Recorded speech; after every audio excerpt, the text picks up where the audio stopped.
Είμαι χαρούμενη γιατί δεν εκνευρίστηκα. Δεν εκνευρίστηκα γιατί το πήρα χαλάρα.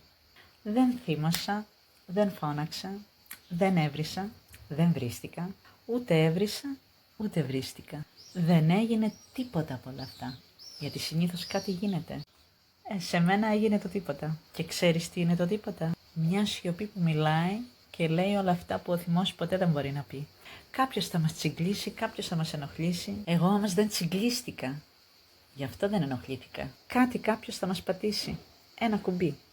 Τα κουμπιά είναι νεύρα. Και όταν στα πατάνε, εκνευρίζεσαι. Και εγώ δεν εκνευρίστηκα.